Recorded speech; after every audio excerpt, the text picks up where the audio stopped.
Okay, hello.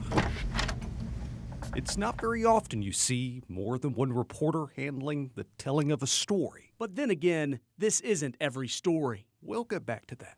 Some people are born storytellers. Are you ready for my close-up, Mr. DeMille? Steve Faust is one of them. Good. But there's one story that's taken him more than 40 years to finally tell. For literally decades, people coming up to me and saying, you're a storyteller and all you do is tell stories, and you haven't told this one. It was the late 70s. Faust was teaching at a junior high in Indiana. I was showing a film in class one day about early colonial pioneers, and some kid sitting in the back made the out loud crack, well, if you think it's so cool, why don't you go do it?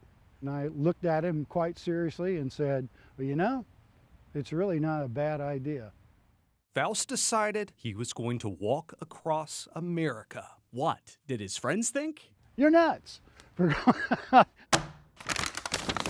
Quit my job, sold my car, moved out of my house, headed down to North Carolina and walked west.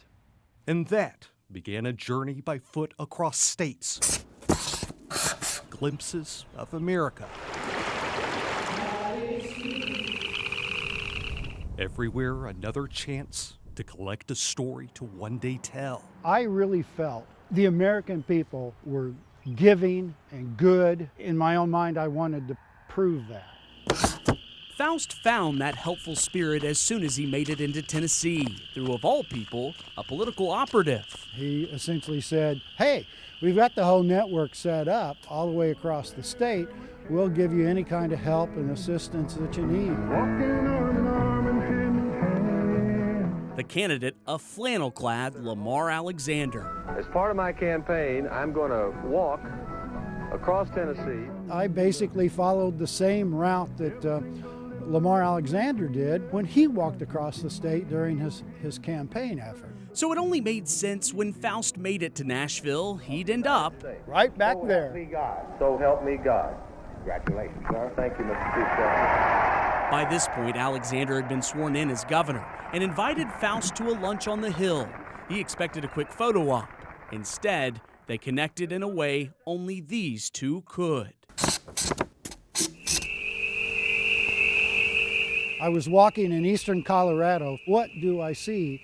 A wagon train. Did I fall asleep in one era of time and wake up in another? Oh my goodness.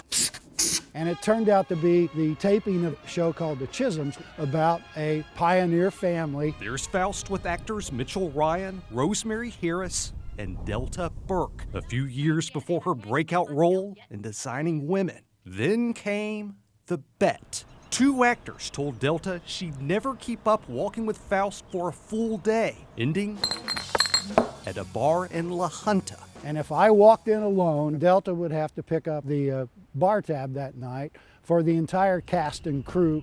All those grueling miles on the road. Would she make it? At that bar in La Junta, in walked Delta Burke. Ta-da!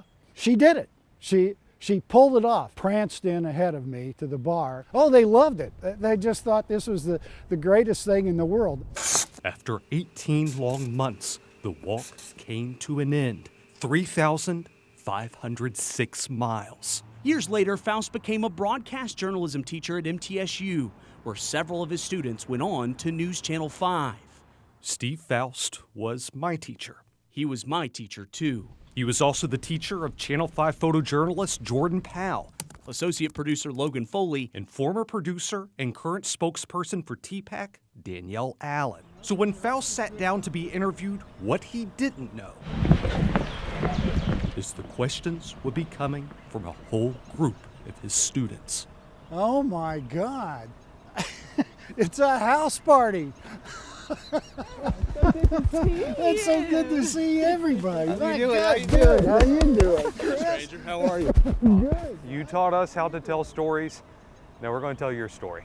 Oh, jeez. Faust has just published the story of his walk, titled A Leaf in the Stream. I've spent all these years teaching, write tight, and I turn around and write a 780-page book. There's an irony to this. Today, a museum in Washington, Indiana carries the things Faust took with him on his walk. This story is clearly decades in the making.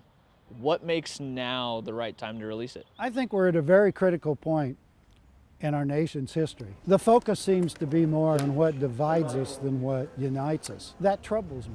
What I experienced walking from one coast to the other was generosity, kindness, openness. We really, really are a wonderful country with wonderful people. How do you feel sitting in front of your storytelling legacy? My life has been an abundance of riches. They're right here in front of me. What more could anybody ask for? I'm Forrest Sanders. I'm Chris Davis, News Channel 5.